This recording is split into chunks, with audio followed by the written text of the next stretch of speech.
Hello, hello, everyone. Welcome back to the Curious Coaches Lemonade Stand. I am here, your host, Dr. Gina, once again to bring you something cool, frosty, and refreshing, filled with insight that will make you say, that you can sip on. If you've never been here before, welcome. This is your friendly neighborhood virtual third spot, we like to call it, where you can drop by, feel yourself in community with others and pick up something that really might give you something to think about and that you might want to reflect on or share with someone else. If you are returning, thank you so much. Really appreciate you taking the time out of your day to drop by and see what we've got on tap. And today it's actually something new. Spoiler alert, this is going to be the first time that I'm having more than one guest for fun here at the Lemonade Stand. And I am so pleased to introduce to you Anar and Rudra. And they are just both splendid human beings, two people that I have been dying to interview on this podcast. And so I'm elated to do them both at the same time. This is a total treat. And I hope that you enjoyed as much as I do. I'm sure you will. So let me start with handing over to Anar to introduce herself. Tell us about you, Anar. Thanks, Gina, and thanks for having me on the podcast today. I'm Anar.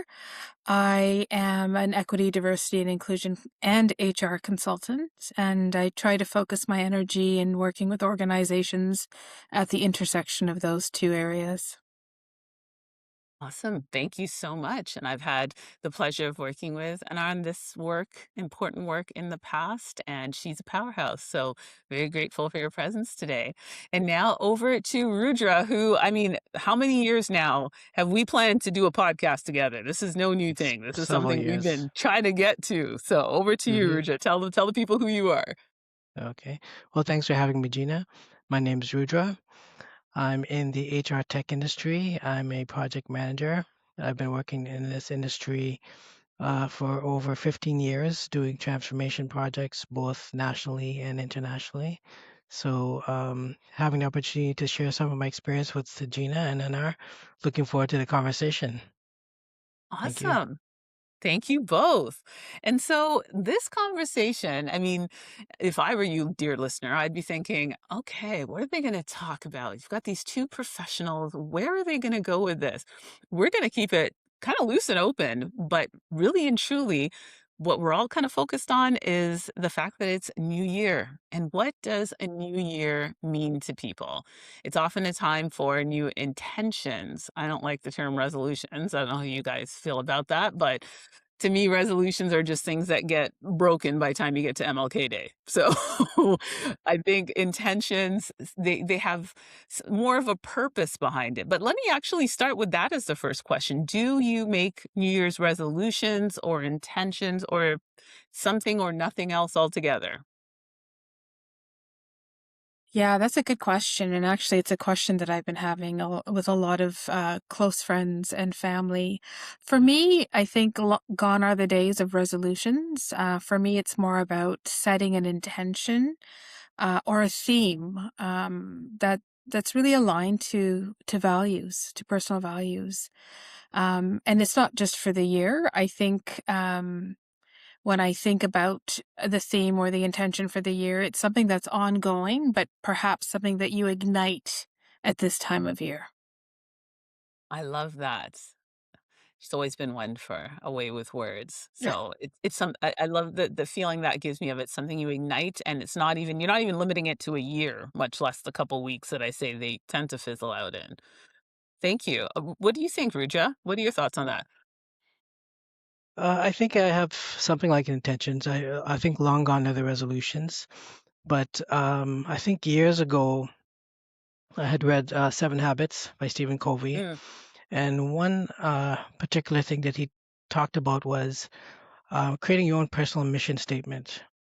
And he said that you should consider after you've passed what you want people to say about you at your eulogy, yeah. and take those points and turn that into your mission statement. So I have like an ongoing list of things that I'd like people to remember me by, or things I'd like to accomplish and aspire to. And I review them a couple times a week, but they kind of are growing and they evolve. So it's not new every single year, but it's kind of like a daily basis. But the more I learn from others and experience, I add to this and maybe edit and change a few things. So it's kind of an ongoing journey for me. Love that, love Mhm. that. The fact that it Thanks. sounds first of all, kudos to you, the multiple times a week that you're revisiting Mhm. this. I'm lucky if I look back, twice during the year when I've set intentions or resolutions in the past. And the fact that you're seeing it as iterative is very important, I think, too, right? Mhm. All of us having worked somehow in the space of diversity, equity, and inclusion, that word journey comes up a lot. Mhm. And I'm hearing Mhm. that kind of subtly infusing both of your responses. Would you say, Yeah. Anar, that it's something that you reflect on and revisit when you set those themes? Yeah, I mean, I probably should revisit it like Rudra does more often in the week, but it certainly is something that I reflect on often. And I think having sort of a check and balance throughout the year, if we're looking at the year, is important. For me, there's always that connection to core values. So I think I find myself anytime something comes to me, whether it's an opportunity to do contract work or an opportunity to connect with people in my network, friends, family, potentially help someone, I always bring sort of that intention back. So I'll share, one of my intentions or themes for this year is around alignment and being in alignment to my values. So a question I may ask is when I'm offered an opportunity of sorts, how does this align to who I am and my values? Is it aligned? And if it isn't, that's okay. And so for me, I think it's I don't have a schedule, but really as things are coming up, is a time for me to kind of check in and ask those questions. In the past, it's been like a very quick yes. Oh, yes. Okay. Yes. I'll do this and this and Yeah. this. And then the calendar's busy, but how aligned is it to core values? And so for me, I had to take a real step back. And that's one of the themes for the year. That really resonates for me because to me, it takes a certain level of confidence and courage to discern whether something is in alignment and then choose quite bravely to say no, respectfully, but Yeah. it's Yeah. it's still tough as an entrepreneur, especially solopreneur, to Yes. say no. That's it's Yeah. income, right? Yeah. And I also, it's not lost on me that having that agency to say no is a privilege. And at different stages of life, we may not have that privilege. We may have to say yes, right? And I can't help but think about my parents, who I'm sure would have wanted to do different things, but being new to this wonderful country, we're thinking about survival. Mhm. So it's certainly not lost on me that it is a privilege to say no, and that's something that I'm quite grateful for. How's that any of that landing with you, Ruja, in terms of, making those maybe tough decisions and how it might be different from what our parents' experience was, for instance, or our earlier selves?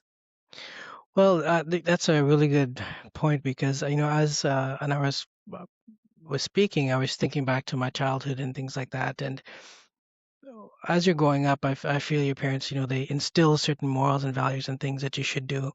I mean, for me, uh, they had a problem with Michael Jackson. My uncle did. He says, "Well, don't listen to Michael Jackson. He's this bad." Some people say it's a bad influence and so on. That was like in the 80s, and I was like, I don't even know how old I was, right?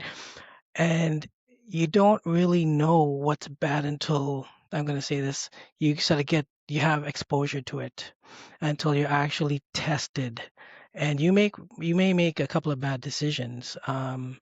If you want to work, let's say in an industry where there's alcohol or gambling and things like that, some people are totally opposed to that. Some people don't see the harm in it. But it's only, well, for me, it's only when you get into that industry, you actually see how it affects people, what you can do that's positive in that particular environment, Right. and behaviors of others, and you can figure out, okay, can you influence that, or can you do what you have to do, and when is it time for you to leave and take what Mm, you can take? So there is some learning in that, but I kind of feel that there is some actual exposure and experience involved to actually live that and figure out, okay, it's not just, well, there's certain things on paper that we probably never do it against our morals, but I think there's things that are kind of gray, which throughout life you kind of go through that experience and you figure out, okay, I actually don't think this is such a bad thing. Maybe I yeah. can do more of that, but then there's certain things, yeah, I'm not going to do that again. I didn't like it and I don't want part of that. So I find it interesting because, yeah, certain things where I didn't think I would disagree with. I'm finding maybe it's also getting a little bit older too, but it's a blend of what was instilled, but my actual natural experience too. That makes sense to Yeah. me. Mm. And it's interesting because I'm also hearing, a conversation between what you will do, what you won't do is part of the Mhm. alignment, right? So how would you describe your mindsets, each of you, going into 2026? Are there things that you're trying to bring in? Are there things you're trying to let go of? I know for I'm the woo woo one, as people always say. So I'm always looking at, what are the stars saying? What's the tarot saying? What is numerology saying? And I think I was sharing with Anna recently that, we're coming to the end of the year of the snake for, lunar, or people say Chinese astrology. And the year of the snake is, think of snakes. It's about transformation. It's about shedding systems, people, situations, beliefs, anything that's been limiting us that is no longer serving us. Right. That's what 2025 was the year of, is that shed. And so whenever I've been just catching up with folks towards the end of last year, beginning of this year, asking, how was 2025 for you?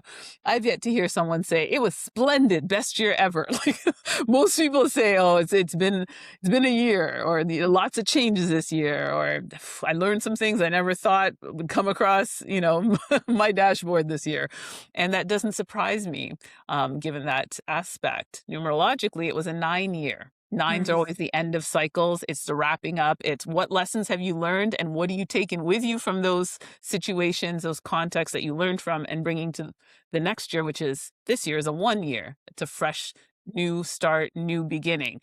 And I think that freshness, it takes about a month or two, I'm going to say, to settle in. And people who really believe in astrology will say, Western astrology will say, that doesn't come till Aries season in April. So, the first quarter, at least, of the year, we're still in an adjustment period. But all of that I've shared is what I'm bringing to bear in that question, is what is it that we're looking at to bring in new, and what is it that you may be looking to transform or shed at this point in time? Yeah. Yeah. The snake, I'm just having a visual of a snake. And I agree. 2025 was a year to shed. My approach to your question, I think I just kind of want to laser focus on a few areas. I think historically it's been a lot of yeses and let's do it all, and that's great, and getting exposure and learning what works and maybe what doesn't, but there's always growth, right? In that process. I think for this year, for me, the alignment, the intention of an alignment is really about taking a couple of things and giving that sort of my attention and energy, knowing that I can't do everything. And for this year, the focus would be on, building a business, uh, well-being, both physical, mental, spiritual well-being, family, having a role as a caregiver, small, close connections, and really nurturing relationships. I think that is good. And I think that is enough. That's a big statement Mm. too. That is enough. Yeah. Thank you. What do you think, Rudra? Um, well, when you said that is enough, it kind of made me feel like not saying anything anymore. But I'm going to go back to this journey, and towards the end of last year, this year, we started having some, some family events and getting together, and you start looking at the pattern of the people in your life, the generation, who is there, who's no longer here, who we still hold in high regard, who we need to pay attention to. I think we have to pay attention to everyone, meaning the newer generation, the older generation, but um, there is a generation that's gone through everything we're going through and more, and even experienced what we're experiencing now. So the mindset is being more aware of that. There's some seniors in our circle that I feel like I need to connect with to learn some more of their stories, um, to pass that on. So the mindset is kind of going back into the past and collecting some of that, because I feel things are slipping in Mm, terms of our credibility, our beliefs, even what we do with our spare time and our talents. So many things are becoming digital, and people aren't, playing real music anymore, aren't playing instrument the same way. Things like, well, I knew me that's with where you music, take us. right? I'm yeah. so glad you did. I'd push you if you didn't take us to the music, Rudra. Thank you. Yeah. So I've learned Indian classical music for about 10 years. I've played this instrument called the tabla. It's pretty complicated. So I for didn't know one you of did that. This is the first time yeah, That's hearing of this. amazing. That's impressive. yeah, so that's where I'm going. So part of what we did in the last week, we had a family celebration of life for three members that passed away. And what I did was this tabla solo, but it took me back to like years and years of, of the classes and the training, and me extracting what I thought people is applicable now. Because a lot of people in, my circle feel it's, oh, you just go beat a drum and that's it. It's nothing Hmm. there, but it's actually years of music and understanding and theory and practical. And I wanted to introduce them to that and say, okay, this is what's possible if you haven't seen, at least in my circle. So going back to that and actually learning and practicing, and myself getting that discipline again, getting a little bit sharper. I found that those are things I feel like connecting, because in the last year or so, there's so much going on with, around the world, with digital information, and you're just kind of overwhelmed. Yeah. And I haven't been connecting with myself and what I'm capable of, and, all of my tools. So I thought this is a good way to go from there and ask yourself exactly, what your beliefs are, and where you want to have some impact, both personally and in your circle of influence. So those are things kind of where my mindset is right now. And again, professionally too, it's always sharpen the saw. Things are always changing in the workplace. How do you adapt? DEI was a big thing when we started. It's kind of shifted slightly, but it's still as important. And how do we deal with that? How do we bring that to the table in a balanced way? So all of these things are part of things that are in my mindset. But I guess the hard part is tackling it and not overwhelming yourself with all these different, and Gina, I know you're probably a bit guilty of this. I don't know how you do it, but you're doing a million things all the time, and you still seem to have your head on. So Thank you. I'm taking a more of a slower approach, and that's kind of why I have that list. Is okay, well, these are things that I want to do, and the opportunity comes. So um one of my other objectives is like within the day, when you have an opportunity to learn or to plant a seed, you do that, and that usually is Mm, in line with what your bigger plan is. But just being more aware of that on a daily basis, and I think everything else kind of aligns after with those actions. wow. That's beautiful. Yeah. That every Mm, day, thank you. and that's the quotable, you have an opportunity to learn and to plant a seed.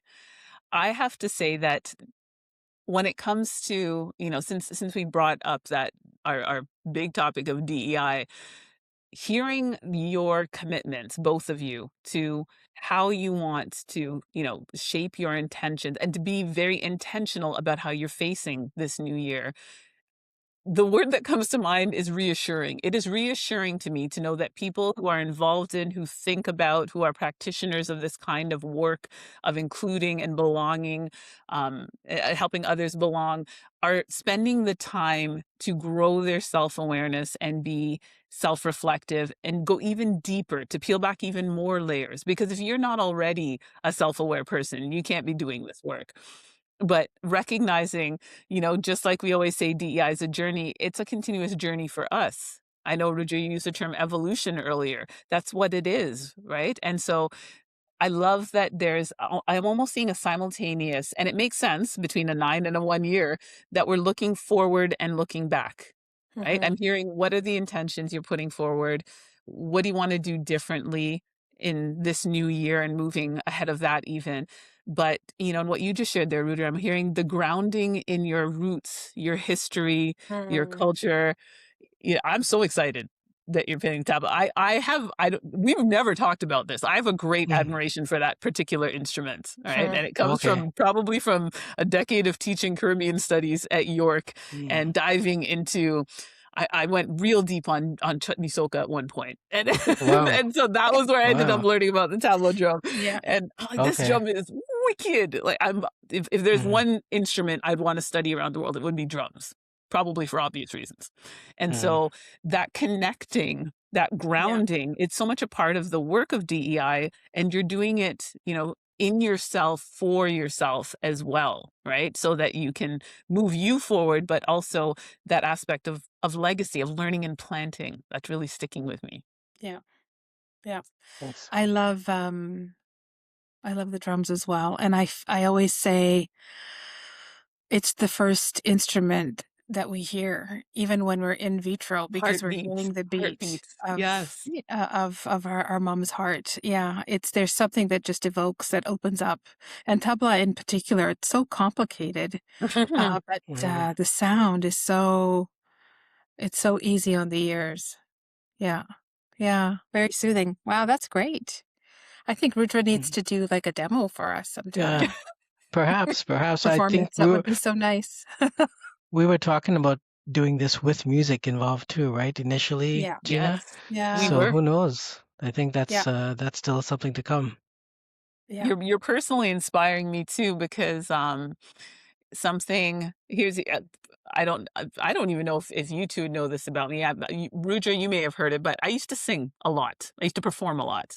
So I was a wedding singer for a while. Oh, wow. Casually. It Wow. was never like a full-time gig, but I did a lot of singing in public, and I haven't done it in a very long time. So I started getting back to it probably about a year ago. It was over the holidays last year, finally having some time to decompress and feeling very much in the kind of frame of mind that we've been discussing, needing that sense of Mhm. reconnecting to what's meaningful and who I really am beyond, job titles and whatever else society throws Mm. on you here. And I just wanted to literally find my voice again. And it felt great, like just singing. Mhm. And, Mark, my husband, produces music and beats, and he would just get on there and start throwing something together. And I'd start singing, and I'm like, oh, this feels good. Like, I Yeah. forgot how great that kind of creation feels. So, Mhm. yeah, you're inspiring me, because he said to me, I wanted to get you singing voice lessons to get you really back into it for Christmas. But the boys, our sons, were like, Dad, why would you do that? She doesn't need that.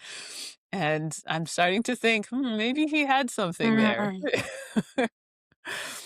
No, that's great, especially using a beat machine. I actually made a beat that went with the same cycles as the tabla, and I had Mm. beatbox in it and 808s in there, and I played tabla on top of that Wow. with and I Wow. mixed in some vocals of a Indian older song too, just the a cappella too. So I made it kind of modern and creative. So yeah, I think definitely if it even pops into your mind, it's something that you should do and um, bring the new with the old. I think that's really the theme we're hitting on here, is bringing that new with the old, and what that stirring up of your creativity can do. Like Yeah. the intro and outro theme song for this podcast was Hmm. created by my now 11, he was then 10 years old son. He made that beat Okay. for me. Wow. just from, Amazing. Mark gives him Yeah. kind of the rudimentary tools and, okay, try this app, use this, download this. All right, let's see what you can do. He made that for me in a day. So this is the thing, like going back to what you're saying about the digital age and all that, Ruja, even with all of that, it has to connect to something almost primal within us when it comes to our Yeah. creativity. So how Yeah. I would you agree. say the two of you are going to, since we're on this tip, lean into your creativity? How will that um, even maybe become a vehicle or help facilitate the manifesting of the intentions that you've been Mm. setting? Leaning in. Yeah. I think, what I keep hearing, like, in my mind, the word that's coming up is healing. Like there's an Yes. element of healing in the creativity, whatever that is, right? Whatever your art is, whether you are actively engaged in an art, whether it's playing the tabla or singing, or for me, who I don't really have those talents, but I really appreciate and I love being in those spaces, right? So, live music or orchestras. I've been doing the theater a lot. Rudra, you Good. talked about Michael Jackson. I am a diehard fan, loved his musical, and walked Same. out of that musical just really coming alive. And so I think tapping into that creativity can look like a number of things, but I think the end result of whatever that creativity is, um, there's always some form of healing.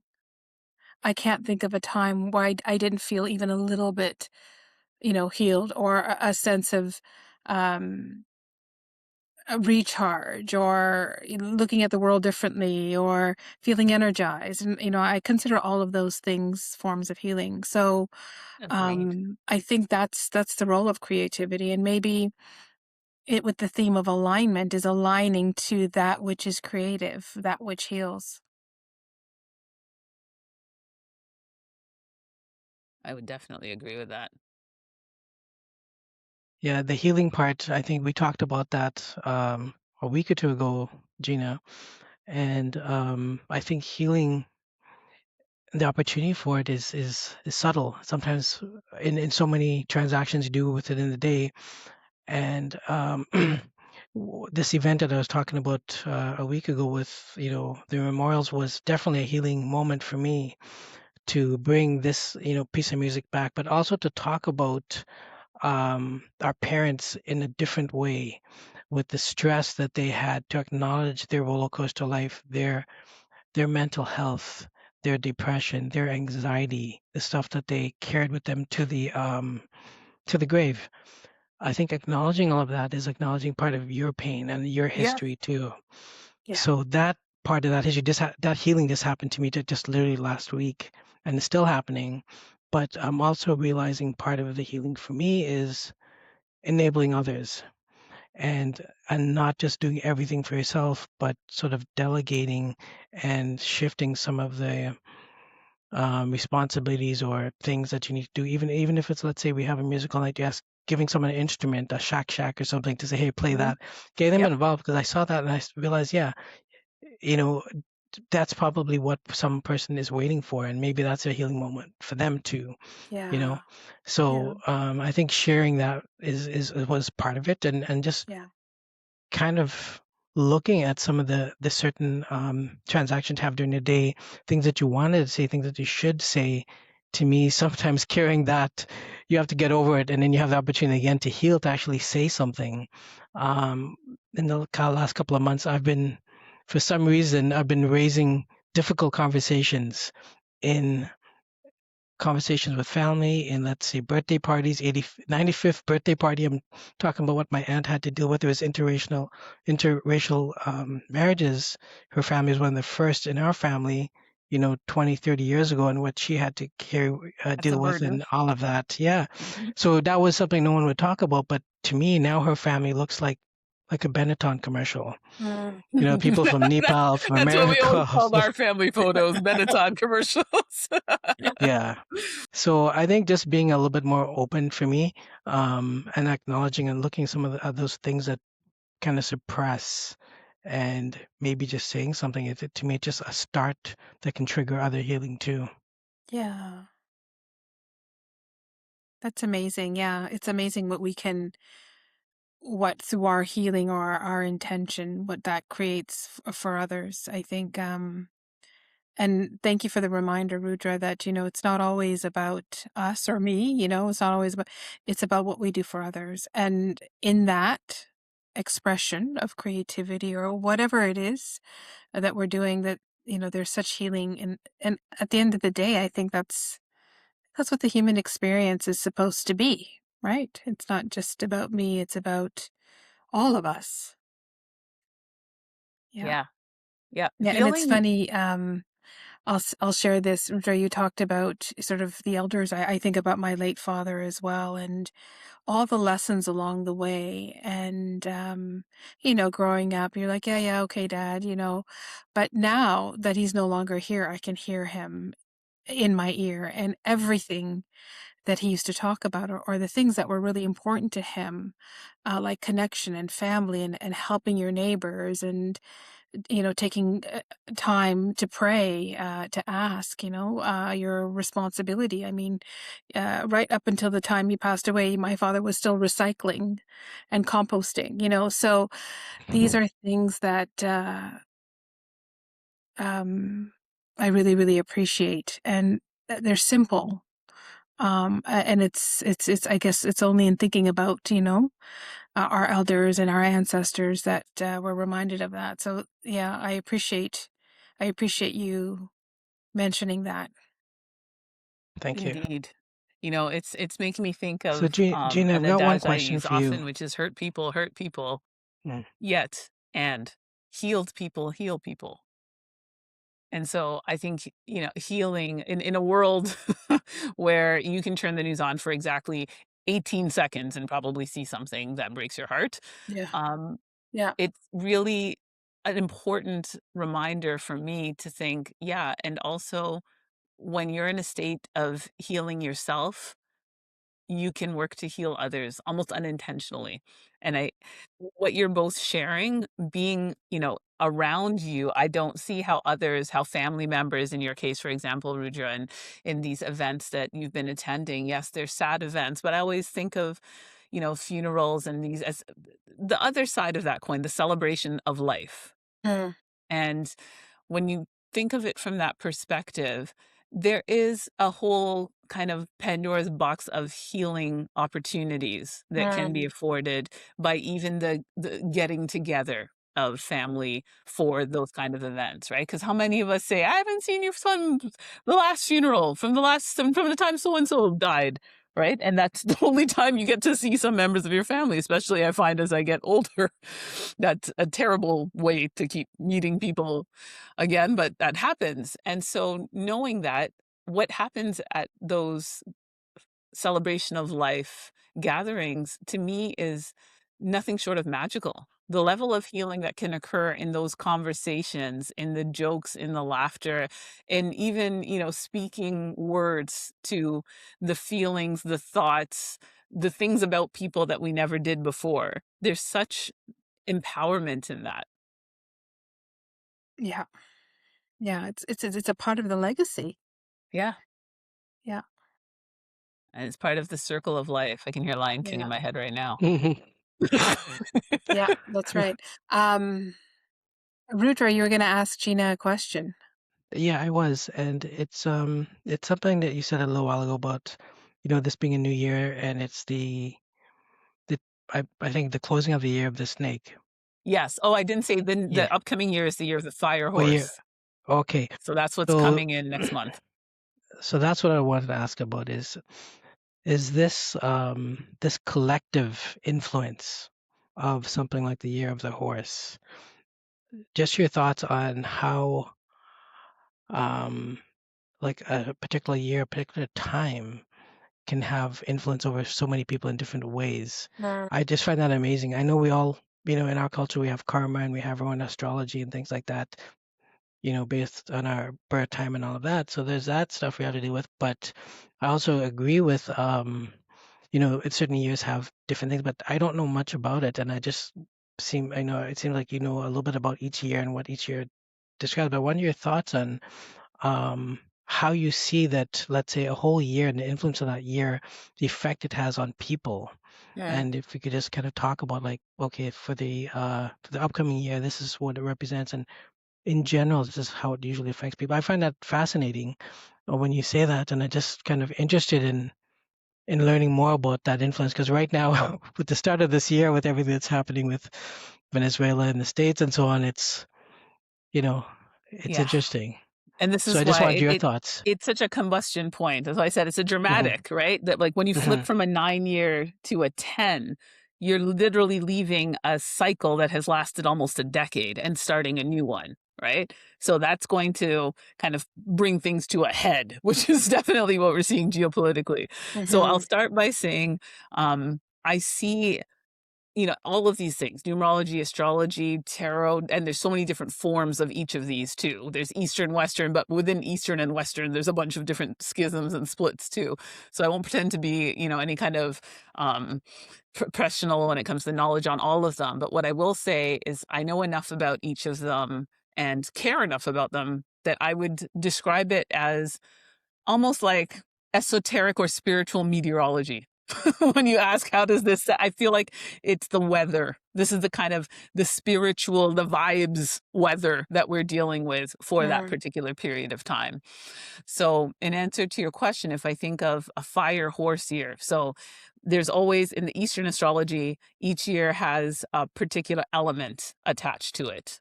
Right. And I don't even remember. Was it a water snake last year? I can't remember. I think it might have been. So it's water, fire, earth, metal. So this year, the element is fire. And you can probably guess what fire means. Fire Mm-hmm. means Venezuela. It means Mm. explosive, combustive, action oriented Yeah. events, right? And then the horse is movement, forward thinking, forward moving. Um, it's often linked to freedom, autonomy. So anything that feels constricting, binding, that cages us, we're ready to break out of it. Like this is the to hell with the cocoon Mm. year. It's time to become a butterfly. It's totally Right. that kind of energy. And so things that have been stuck should start moving this year. If you felt I know I did the end of 2025, just sort of, if not stagnant, then maybe lackluster or lethargic, even in terms of your energy levels. Fire horse year kicks you into high gear, right? So all of this, I think this year is February the 17th that the Lunar New Year falls, if I'm not incorrect. It's always mid-February time. And so, people think, oh, it's January 1st. I don't feel energy. You might not. You might not feel it till the Mhm. middle end of February time. And Mm-hmm. again, if you're into Western astrology, you might not feel it till April, till the middle of April. But the point is, we're on this kind of precipice now, and we're at this very, I think, pivotal point of transformation. And this is why I think it's incredibly important to know where you've been, as you've been saying, and where you want to go, Mm. because that infusion of energy to act and make things happen and I like to say, make shift happen. Right. That's what's about to kick into high gear. So I hope that helps answer that question, Ruja. That's how I'm seeing the year ahead and the energies. And it's not that that's going to happen if you just sit there and stare at a computer screen. Like we all have to have agency and do something about it. Mm-hmm. But again, this is what I mean by it's the weather. If you know it's, sunny, hot days outside, you dress accordingly and, you get out there and do a summer sport. You don't necessarily grab a snowboard. So it's to me, Mm. that's how I look at it, is knowing, okay, this is what's kind of in the atmosphere. How can I work with that energy? Mm-hmm. No, thank you. That's amazing, and it makes me feel like I want to add some gasoline to that fire. It's so funny you say that. Do you remember that old song, the Daddy Yankee song, Gasolina? Yeah. Yeah, That's yeah. what was going through my head when I was Yeah. trying to give you the vibe of what a fire Yeah. horse Mm. year would be like. I hear Gasolina playing in my head. That would be the soundtrack if I'm going to pick a theme song for a fire horse year. Amazing, yeah. Oh, thank you. This has been a phenomenal space and phenomenal people to converse with. I have to say, I love it, Rudra, how you turned it around and ended by asking me a question. That's Yeah. just completely on Brilliant. brand. Very much so, and I think it's Thanks. also a testament to what led me to, bring each of you together is you're very generous in the sharing of not just your time and your energies, but also your space, and you've clearly demonstrated that to our listeners, to our watchers today. So thank you so much to both of you for taking the time to do that. Thank you, Gina. I always learn when I'm in your company, or in the company of you and your friends. So thank you. Thank you both for this. Yep, yep. Thank you both. And Gina, I was just talking about you yesterday, and just saying how energetic you are and such a Yeah. great storyteller. Um, Thank you. your story, the last story you told us was just it just took me on a trip, and it was entertaining and funny. Your sense of humor and timing, it's amazing. I'm Thank I'm glad to you. be a part of this. Yeah. I really appreciate that. I'm gonna just make sure that my family, my nuclear family, both of origin and current, watch this clip right here because Yep. they are constantly on me for, oh my gosh, just tell us what happened. You don't have to tell the whole story from chapter to chapter with all of the detours. I've seen those maps where it's like my Yep. husband tells a story and it's like point A to B. And it's like I tell a story and it's got like 25 stops and we're going through mountains, we're climbing under a river somehow. Yes. So I appreciate when it's appreciated. Yeah. Thank you for that feedback. No So, problem. all of our listeners, watchers, I know I don't even have to hope that you got something wonderful to sip on in your glass today. If you haven't already, please consider hitting the like button, subscribing so that you are notified when a future episode comes up. Because, as I mentioned last time, 2026, it's going to be lit here at the Lemonade Stand. I've got high hopes and beautiful people, as you can see right now, coming through and sharing some really insightful stuff that I'm going to sit back and reflect. I don't even journal, and I want to journal after this session. It's given me a lot to think about. So I'm very, very grateful for this.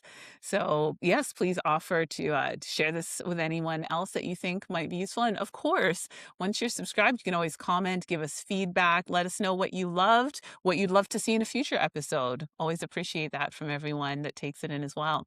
So until next time, please be well. And I hope you're all off to a wonderful, about to be fire horse year. Take good care, everyone. Thank you. Thank you.